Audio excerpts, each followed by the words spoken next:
अस्सलाम वालेकुम, मैं हूं सैयद अखिल। आप देख रहे हैं मेरे साथ परभनी। आज तक चलते हैं परभनी जिले की सबसे बड़ी और खास खबरों के लिए। परभनी शहर में मुस्लिम समाज की जानिब से एक ही मिशन मुस्लिम आरक्षण सकल मुस्लिम समाज की जानिब से 1 अगस्त 2024 से महाराष्ट्र के तमाम मुसलमानों को एजुकेशन में तालीम में 5% रिजर्वेशन महाराष्ट्र सरकार ने देना चाहिए।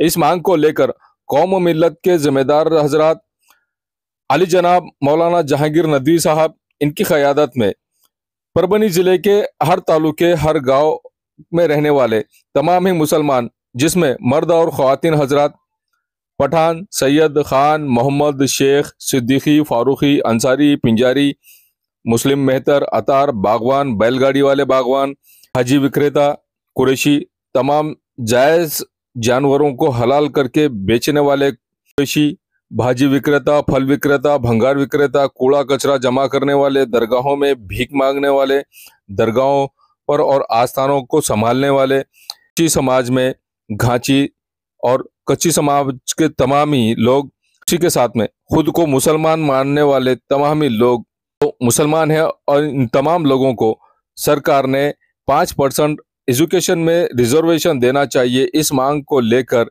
सभी का ताउन जरूरी है और इसे साकड़ी कुपोषण को कामयाब करने के लिए सभी ने अपनी जिम्मेदारी से यहाँ पर आना चाहिए, जिसमें ये जिम्मेदारी मसाजिद में नमाज पढ़ाने वाले मौलाना ने संभाली है, जिसमें तबलीगी जमात, अहले सुन्नतुल जमात, अहले हदीस जमात और ऐसी तमाम ही जमातें जो मुसलमानों की है, ये तमाम जमातों ने यहाँ पर साथ दिया है और इन्होंने ही इसकी जिम्मेदारी संभाली है।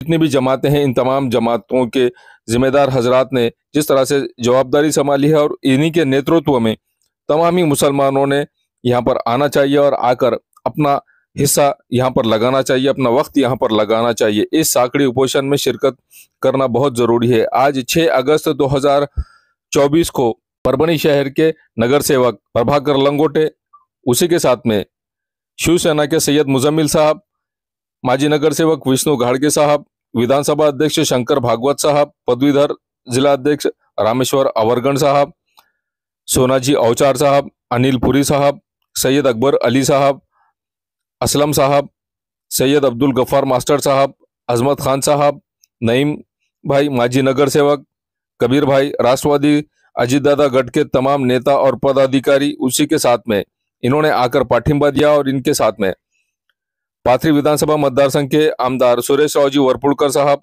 वंचित बहुजन आघाड़ी के सुरेश फड़ साहब, इन्होंने भी पाठिंबा दिया। इसी के साथ में सुरेश रावजी वरपुड़कर साहब, इनके साथ में परभनी शहर महानगर पालिका के स्टैंडिंग कमेटी के सभापति गुलमीर खान साहब, वसीम कवाड़ी साहब, माजी नगर सेवक विनोद कदम साहब, नदीम इनामदार साहब, मासूम कॉलोनी के रहने वाले जफर सर, ये तमाम लोग यहाँ पर मौजूद थे।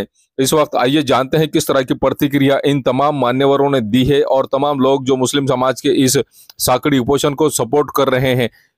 हम तमाम ही मुसलमानों से ये आह्वान करते हैं कि ये साकड़ी उपोषण सिर्फ आप लोगों के नौनिहाल बच्चों के भविष्य के लिए, फ्यूचर के लिए, ये जितने भी लोग यहाँ पर साकड़ी उपोषण में बैठे हैं, ये किसी एक मुसलमान के फायदे के लिए नहीं बैठे हैं। कौम और मिल्लत के तमाम जिम्मेदार हजरात के फायदे के लिए और आने वाली नस्लों के फायदे के लिए उन्हें एजुकेशन में 5% रिजर्वेशन दिया जाए। इसके लिए ये तमाम लोग जद्दोजहद कर रहे हैं और कोशिश कर रहे हैं। इस साकड़ी उपोषण को किसी एक व्यक्ति ने या किसी एक पॉलिटिकल पार्टी ने नहीं संभाला है, बल्कि इस साकड़ी उपोषण का नेतृत्व यहाँ पर सिर्फ मौलाना हजरात कर रहे हैं जो मसाजिद में नमाज पढ़ाते हैं। उन तमाम हजरात ने इसकी जिम्मेदारी संभाली और कौम और मिल्लत के तमाम हजरात यहाँ पर मौजूद रह रहे हैं। इसमें वकील हजरात ने भी आकर अपनी शिरकत दर्ज की है और वकील हजरात ने भी इनमें इस साकड़ी उपोषण में अपनी प्रतिक्रिया दी है। आइए जानते हैं इस वक्त किस तरह की प्रतिक्रिया मान्यवरों ने दी है, जो लोग यहाँ पर आज आकर इन्होंने पाठिंबा दिया है। इंशाल्लाह तो आज ये जो उपोषण है हमारे सभी मुसलमान भाइयों के लिए है और पूरे हिंदुस्तान के मुसलमान भाइयों के लिए है। मैं परभनी की जनता से गुजारिश करता हूं कि यहाँ पर आके अपना अपना पाठिंबा दें और ये आरक्षण अपने हक का है, ये किसी को अपन भीख नहीं मांग रहे, ये अपने हक का है। और इस पे जो है तो मैं चाहता हूं कि मुसलमान भाई बहन हर कोई आके अपना अपना पाठिंबा दें। एक ही मिशन, मुस्लिम आरक्षण, एक ही मिशन, मुस्लिम आरक्षण। आने वाली नस्लों के बारे में किस तरह से सोचते हैं जो मुस्लिम समाज की आने वाली नस्लें हैं, कि इसके लिए रिजर्वेशन होना है कि नहीं होना, क्या सोचते हैं आप? ये आने वाली नस्ल के लिए ही है।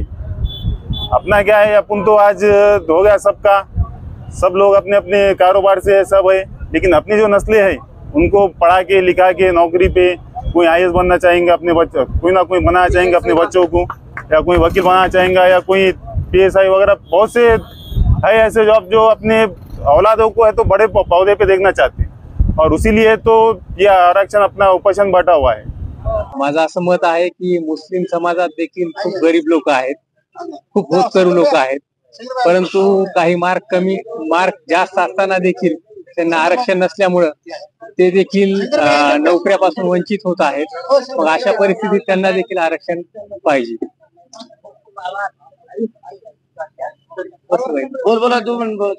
आणि त्यामुळे जे गरीब परिस्थितीतले आहेत, मेडिकल असो, इंजिनिअरिंग असो, जिथे ते फीस भरू शकत नाहीत, जिथे जास्त फीस असते किंवा मार्क असूनही देखील त्यांचा नंबर लागत नाहीत, अशा गोरगरीब लोकांना देखील मुस्लिम समाजाच्या आरक्षण मिळायलाच पाहिजे। मुस्लिम समाजाला जे आरक्षण दिलेलं होतं, माननीय ज्यावेळेस मुख्यमंत्री पृथ्वीराज चव्हाण साहेब होते त्याच वेळेस 5% आरक्षण आपल्याला दिलं आणि त्याच्याबद्दल माननीय सुप्रीम कोर्टानं सुद्धा मराठ्याचं आरक्षण त्या संदर्भात रद्द केलं होतं। मुस्लिम आरक्षणाच्या संदर्भात काही सेक्शन होते, शैक्षणिकदृष्ट्या हे आरक्षण चालू राहिलं पाहिजे अशा प्रकारचं मत माननीय सुप्रीम कोर्टाचं सुद्धा होतं। आणि जर सरकार आघाडीचं आलं आणि तर बिलकुल काँग्रेस पक्षाच्या वतीनं हे रिझर्वेशन जशाल तसं राहील। आता आम्ही जाहीर पाठिंबा दिलेला आहे, त्याचं यादीमध्ये पत्र दिलेले काँग्रेस जिल्हा काँग्रेस कमिटीच्या वतीनं, आणि काँग्रेस पक्षाचं पूर्णपणे समर्थन करतो। राहुल गांधींनी सुद्धा ज्यावेळेस भाषणामध्ये किती टीका झाली, तुम्ही कसे सेक्युलर नाही आणि संदर्भात स्वतः पंतप्रधानांनी सुद्धा किती बोलले, त्या संदर्भात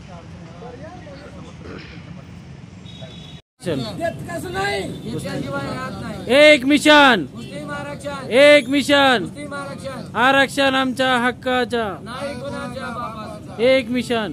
मोहम्मद शफीक, मैं तमाम परभनी के शहरियान को, खास करके ख़वातीन को ये गुजारिश करती हूँ कि इस मुस्लिम रिजर्वेशन में आप आइए, आप इसका हिस्सा बनिए, क्योंकि एक औरत जब ठान लेती है तो अपने मुस्तकबिल को बनाती है, उसके साथ उसके बच्चों का मुस्तकबिल जुड़ा हुआ होता है। तो मैं कहती हूँ कि आप तमाम लोग यहाँ पर आइए, अपने मुस्तकबिल को आशना कीजिए, सरकार से रिजर्वेशन मांगिए, क्योंकि ये आपका हक है। किसी का अपना जब्त किया हुआ खजाना नहीं है कि हमें नहीं मिलेगा, ये हमारा हक है, ये हमारा संवैधानिक हक है। मैं तमाम से ये गुजारिश करती हूँ कि वो यहाँ आए और इस मोर्चे को कामयाब बनाए। दिनों से जो साकड़ी उपोषण जो चालू है, मुस्लिम समाज का जो आरक्षण है 5%, सही तरीके से अगर देखा जाए तो मुस्लिम समाज में तालीम के लिए जो सर्विस लग रही बच्चों की, वो चीजों के लिए सच में आरक्षण की बहुत जरूरत है, क्योंकि तालीम जो बहुत महंगे हो चुके हैं हर तरीके से। आरक्षण अगर दिया गया, वो सहूलत में बच्चे पढ़ सकेंगे, अच्छी तालीम ले सकेंगे, अच्छे जॉब, कलेक्टर, IPS, हर जगह पे वो सर्विस लग सकती है। इसलिए मुस्लिम आरक्षण समाज को अगर आगे सुधारना है, समाज की उन्नति अगर करना है, तो ये 5% जो आरक्षण है मुस्लिम समाज को देना बहुत जरूरी है। मैं राज्य सरकार से, केंद्र सरकार से गुजारिश करता हूँ कि जल्द से जल्द इनकी जो डिमांड है, इनकी नोंद लेके आरक्षण डिक्लेयर किया जाए। मैं यहाँ पर शहर राष्ट्रवादी कांग्रेस पार्टी की तरफ से, प्रताप भैया की तरफ से ये आंदोलन को, ये उपोषण को मैं जाहिर पाठिंबा देता हूँ। धन्यवाद। बोलो। आज परभणी जिल्हाधिकारी कार्यालय येथे मुस्लिम आरक्षणासाठी उपोषणास बसलेले आमचे मुस्लिम बांधव गेले कित्येक दिवसापासून उपोषण करीत आहेत। गेल्या एक दोन वर्षापासून, म्हणजे गेल्या काही वर्षापासून मराठा आरक्षणासाठी मराठा बांधव झटत आहेत। झटत असताना त्यांना ज्या ज्या वेळेस गरज लागेल, ज्याच्या वेळेस अडचणी येईल, त्या त्यावेळेस मुस्लिम बांधवांनी मोठ्या मनाने त्यांना पाठिंबा दिला, सहकार्य केलं। ज्यावेळेस मोर्चे निघाले त्यावेळेस सहकार्य केलं। असं मी मराठा समाजाच्या वतीनं असं जाहीर करतो की आमचं कर्तव्य आहे, आमच्या आरक्षणाच्या वेळेस मुस्लिम समाजाने आमच्यासाठी जे काही केलं त्याची परतफेड आम्ही अशी तर काही करू शकत नाहीत, पण मुस्लिम बांधव हे आमचे मोठे भाऊ समजून आम्ही त्यांना वेळोवेळी मान देणार. त्यांचं कधी पण आमच्याकडे स्वागत आहे. फक्त माझी एक एवढीच इच्छा आहे की त्यांनी आमच्या आरक्षणा संदर्भात ज्यावेळेस आम्ही आवाज उठविला, आम्हाला सहकार्य केलेलं आहे, त्यामुळे आमचं पण कर्तव्य आहे की त्यांना पण आरक्षण मिळालं पाहिजे आणि त्यांना आरक्षण शासनाने द्यावं ही आमची एक मनोमनी इच्छा आहे. मी मांडाकळी वासियातर्फे, मांडाकळी ग्रामपंचायत तर्फे मुस्लिम आरक्षणासाठी बसलेल्या सर्व मुस्लिम बांधवांना पाठिंबा द्यायला आज आलेलो आहे. तरी माझी वैयक्तिक शासनाला एवढीच विनंती आहे की आपण जास्त विलंब न करता मुस्लिम आरक्षणासाठी आपल्या राज्यस्तरीय आपल्या याच्यात चौकशी करून आरक्षण देण्याची तुम्ही जेवढी तातडीनं तुम्हाला प्रयत्न करता येतील तेवढे करावे ही विनंती करतो. धन्यवाद. तुमचे संघटनातून मुस्लिम समाजाला काय आंदोलन करणार आरक्षणासाठी? वेळ पडली तर नक्कीच आम्ही सहकार्य करू, खांद्याला खांदा लावून मुस्लिम समाजासोबत राहू, कारण की ते आमचे मोठे भाऊ आहेत. आम्ही ज्या वेळेस अडचणीत आलो त्या वेळेस त्यांनी आम्हाला सहकार्य केलेलं आहे. आमचं कुठंतरी देणं लागतं, आम्ही पण त्यांना सहकार्य करू. उपोषणाचा विषय असो, आंदोलनाचा विषय असो किंवा आणखी त्याच्या पलीकडे कोणती एखादी वेळ आली तरी आम्ही त्याच्यासोबत एवढा शब्द देतो. आरक्षण आमच्या हक्काच्या, नाही कुणाच्या बापाचं, आरक्षण आमच्या हक्काच्या, नाही कुणाच्या बापाचं, कोण म्हणतंय देत नाही, घेतल्याशिवाय राहत नाही, कोण म्हणतंय देत नाही, घेतल्याशिवाय राहत नाही. हक्काच्या, आरक्षण आमच्या हक्काच्या, कोण म्हणतंय देत नाही, कोण म्हणतंय देत नाही, आरक्षण आमच्या हक्काच्या, एक मिशन मुस्लिम आरक्षण, एक मिशन मुस्लिम आरक्षण, हम सब एक मिशन मुस्लिम आरक्षण.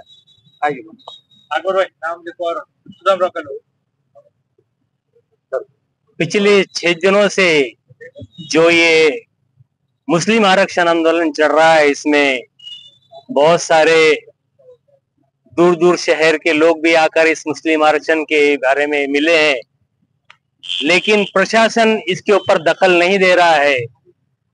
ये तो एक बहुत ही गलत बात है और इस तरह से हम मुस्लिम लोगों को इस तरह से बताया जा रहा है कि तुम पीछे रहो, ये गलत बात है। इनके तब पर दखल देना बहुत जरूरी है और मुस्लिम आरक्षण को इसीलिए जरूरी है कि मुस्लिम लोगों में पढ़ने में बहुत सारे बच्चे पीछे रहते हैं और उनकी माशी हालत उनकी माँ बाप की ज्यादा रहती नहीं है, इसीलिए वो कैसे ऐसा तैसा कैसा पढ़कर थोड़ा बहुत आगे आता है, लेकिन नौकरी के लिए परेशान करता है। तो हमारी बात ये कहना ये है कि नौकरी के अंदर हर फील्ड में कोई भी फील्ड में कोई भी इसमें सरकारी नौकरी हो या एजुकेशन हो, इसमें सरकार की तरफ से अगर मुस्लिम को 5% या उससे 4% 5% आरक्षण दिया गया तो ये बहुत बड़ी बात होगी और इस देश के लिए खून बहाने वाले मुसलमानों के लिए बहुत गर्व की बात होगी।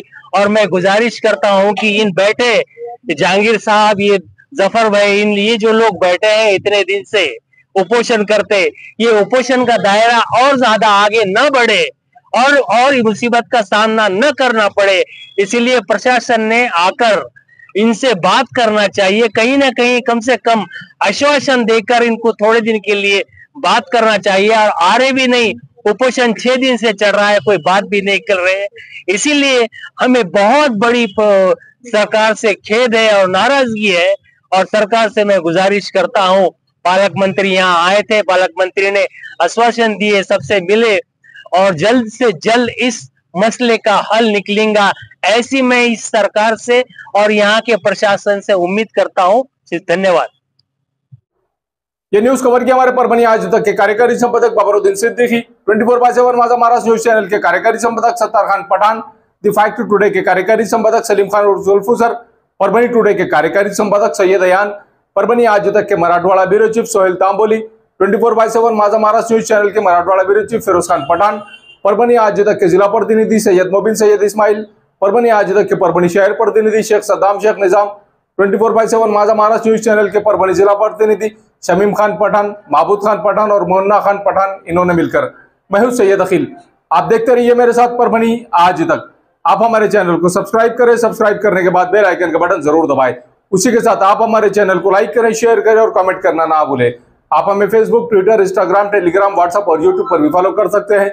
मुझे दीजिए इजाजत। जय हिंद। मुंबई, पुणे, नासिक जैसे बड़े शहरों में अब जाने की जरूरत नहीं। इस बारिश के महीनों में परभनी में पहली बार fish aquarium, under water tunnel aquarium India biggest करने वाले इस आनंद मेला में इंटरटेनमेंट के लिए झूले, ट्रेन, नए नए किस्म की फिश एक्वेरियम भी परभनी में पहली बार देखने को मिलने वाली है।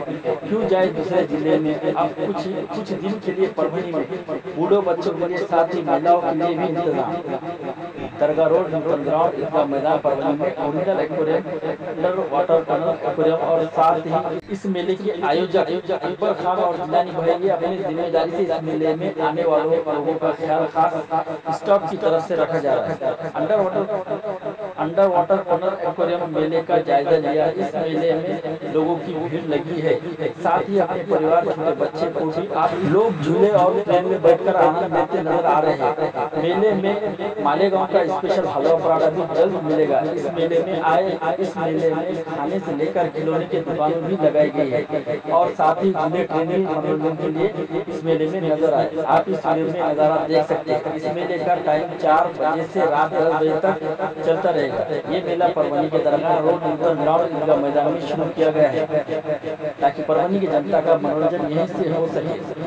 हम आपसे अनुरोध करते हैं, बारिश, पानी, हवाई के मौसम में अपने घर पर ही रहे। अगर आपको एंटरटेनमेंट ही करना है तो क्यों ना हम अपने जिले में, परभनी शहर में ही करें। इस मेले को साथ हमें देना है ताकि मनोरंजन के लिए अच्छे ऐसे एंटरटेनमेंट ठेकेदार ला सके। इस फिश एक्वेरियम साथ ही अलग तरह के झूले, वो भी बारिश के मौसम में जेब पर ध्यान रखते हुए इतने कम दामों में टिकट, वो भी दूसरे मेलों से अधिक कीमत में ही। एक बार आए या बार आए, आप आए अपने परिवार को लाए। अस्सलाम वालेकुम, मैं हूं सैयद अखिल। आप देख रहे हैं मेरे साथ परभनी आज तक। आज हम परभनी शहर के इफ्तिखार पार्क और इफ्तिखार कॉलोनी, ये 2 प्लॉटिंग पे आए हुए हैं जो मेराज भाई इनका है। स्काई लाइन कंस्ट्रक्शन की जानिब से जो सर्विस दी जा रही है, ये परभनी शहर के धार रोड पर हम मौजूद है। और परभनी शहर के धार रोड से जो इफ्तिखार पार्क और इफ्तिखार कॉलोनी के लिए जो रास्ता स्पेशली बनाया गया है, ये सर्विस दी गई। स्काई लाइन कंस्ट्रक्शन की जानिब से जो सर्विस दी गई है वो इस प्रकार की है कि धार रोड से आते हुए आप सीधा इफ्तिखार पार्क और इफ्तिखार कॉलोनी के लिए डायरेक्ट ये जो रास्ता है, ये रास्ता सिर्फ और सिर्फ इफ्तिखार पार्क और इफ्तिखार कॉलोनी के लिए जा रहा है। इस रास्ते को इस तरह से बनाया गया है स्काई लाइन कंस्ट्रक्शन की जानिब से, और ये सर्विस सिर्फ और सिर्फ उन लोगों के लिए दी गई है जो लोग इफ्तिखार पार्क और इफ्तिखार कॉलोनी में अपने प्लॉट खरीद रहे हैं। NA44 के प्लॉट्स यहाँ पर जो अवेलेबल है, इस इफ्तिखार पार्क में जो प्लॉट यहाँ पर निकाले गए हैं, 71 प्लॉट ऐसे हैं जिनकी कीमत, एक प्लॉट की कीमत 13,50,000 रुपये रखी गई है। उसी के लिए यह रास्ता बनाया जा रहा है जो इफ्तिखार पार्क में जो लोग जाने वाले हैं, इस रास्ते से आप धार रोड पर आने के बाद में धार रोड से आसानी से आप इफ्तिखार पार्क में आ सकते हैं। आपकी सर्विस के लिए, आपकी सेवा के लिए ये रास्ता जिसका काम शुरू है, आप ये पीछे देख सकते हैं मेरे के किस तरह से इस रास्ते का काम शुरू है। ये वो रास्ता है जो धार रोड को अटैच हो रहा है। आप देख लीजिए मेरे पीछे के साइड में जो रास्ता बन रहा है, इस रास्ते का भी काम यहाँ पर शुरू है। इसका मेंटेनेंस यहाँ पर शुरू किया गया है। ये देख लीजिए जो धार रोड को अटैच हो रहा है, ये वही रास्ता है हम आपको बता रहे हैं जिसका काम यहाँ पर शुरू है। यहाँ आप सोच रहे होंगे कि हम क्या कर रहे हैं। हकीकत में इफ्तिखार पार्क से, इफ्तिखार कॉलोनी से होता हुआ जो इफ्तिखार पार्क में जो रास्ता आ रहा है, ये रास्ता जहाँ पर मैं खड़ा हुआ हूँ, ये रास्ता पूरी तरह से यहाँ से होता हुआ जो धार रोड को जा रहा है, ये धार रोड को किस तरह से रास्ता जा रहा है ये बताना चाह रहे हैं हम कि ये सीमेंट और कंक्रीट का रास्ता है जो धार रोड को मिलाया गया है। आप अगर धार रोड पर आ रहे हैं तो धार रोड से किस तरह से आप आ रहे हैं ये नज़ारा हम आपको पूरी तरह से बता रहे हैं कि इसी तरह से यही क्वालिटी यहाँ पर रास्ते की दी गई है। एक ज़माना था जो परभनी शहर में, परभनी शहर के जो रास्ते थे, आज से लगभग 40 साल पुरानी बात कर रहे हैं। 40 साल पहले रास्तों के जो काम हुआ करते थे, वो रास्तों के काम इस तरह से ऐसे सलिए इस्तेमाल किए जाते थे और ऐसे मजबूत सलिए इस्तेमाल करके, इस क्वालिटी के सलिए इस्तेमाल करके रास्तों के काम बनाए जाते थे, रास्तों की नालियां बनाई जाती थी और रास्तों के ऊपर के ढापे बनाए जाते थे। वही क्वालिटी यहाँ पर मेराज भाई के स्काई लाइन कंस्ट्रक्शन की जानिब से इफ्तिखार पार्क में जो सर्विस दी जा रही है, यहाँ पर ये रास्ते बनाए जा रहे हैं और रास्तों के अलावा जो नालियाँ बनाई जा रही हैं पूरी तरह से आने वाले 25 से 30 साल तक ये टिकी रहें, इस बात का ख़ास तौर से ख्याल रखा जा रहा है। यहाँ 71 ऐसे प्लॉट है जिनकी कीमत, एक प्लॉट की कीमत 13,50,000 रुपये के हिसाब से रखी गई है। एक ही साइज़ के एक तरह के 71 प्लॉट है 115 प्लॉट में से, और बाकी के जो प्लॉट है उनकी कीमत अलग रखी गई है। ये सर्विस यहाँ पर दी जा रही है। NA लेआउट प्लॉटिंग है।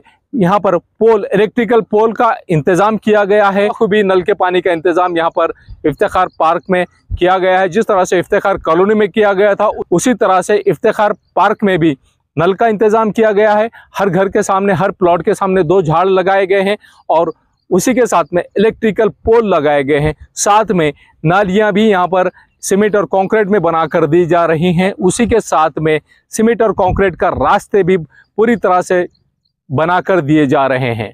ख़ास तौर से इफ्तिखार पार्क यहाँ से शुरू हो रहा है। यहाँ से जो शुरू हो रहा है, इसकी जो सर्विस दी जा रही है कॉन्ट्रैक्टर की जानिब से, स्काई लाइन कॉन्ट्रैक्टर की जानिब से जो सर्विस दी जा रही है, ये सर्विस ही इस तरह की दी जा रही है। हमारे पीछे जो रास्ता देख रहे हैं, ये रास्ता बखूबी इस तरह का है कि आने वाले कम से कम 25 से 30 साल तक ये रास्ता ख़राब नहीं होगा। इस तरह की सर्विस इस रास्ते की दी जा रही है। दोनों साइड से नालियाँ हैं। दोनों साइड से नालियों के अलावा यहाँ पर झाड़ लगे हुए। ये जो झाड़ है, ये झाड़ आप देख लीजिए कि इस झाड़ का साइज़ और ये झाड़ की क्वालिटी, ये परभनी शहर में नए झाड़ है, नए क्वालिटी के है और अपने आप में एक मिसाल ये झाड़ है। ये झाड़ इस तरह के हर प्लॉट के सामने 2 झाड़ लगाए हुए हैं। पूरी तरह से सीमेंट और कंक्रीट में नाली बनाई हुई है और साथ ही नाली के अलावा ये जो रास्ता देख रहे हैं, ये सीमेंट और कंक्रीट का रास्ता बनने वाला है। और सीमेंट और कंक्रीट का रास्ता बनने के बाद में ये यहाँ से जो शुरू हो रहा है, तो यहाँ से शुरू होने के बाद में मुकम्मल धार रोड तक पूरी तरह से ये रास्ता जा रहा है। इफ्तिखार कॉलोनी है और Iftikhar colony NA layout, NA 44 layout है। 134 प्लॉट्स जो अवेलेबल थे के बाद में इनका जो पार्ट है, सेकंड पार्ट है इफ्तिखार पार्क। इफ्तिखार पार्क का ये जो रास्ता है, मैं जिस रास्ते पर खड़ा हूँ, ये रास्ता पूरी तरह से यहाँ से इफ्तिखार कॉलोनी से होता हुआ ये धार रोड को अटैच हो रहा है। और धार रोड को ये नज़ारा हम स्पेशली आपको इसके लिए बता रहे हैं कि यहाँ पर 115 प्लॉट से 115 प्लॉट में से 71 प्लॉट 22 बाई 40 के हैं। ऐसे 71 प्लॉट है और बाकी के जो प्लॉट्स है उनकी कीमत अलग अलग रखी गई है। जो कॉर्नर्स के प्लॉट है उनकी कीमत अलग रखी गई है। मिर्जा मेस परभणी। अगर आप परभणी शहर में रहते हैं और घर के खाने का लुत्फ लेना है तो संपर्क जरूर करें मिर्जा मेस परभणी। घर पहुंच सेवा खाने के टिफिन के लिए जरूर संपर्क करें। मोबाइल क्रमांक 8830266947।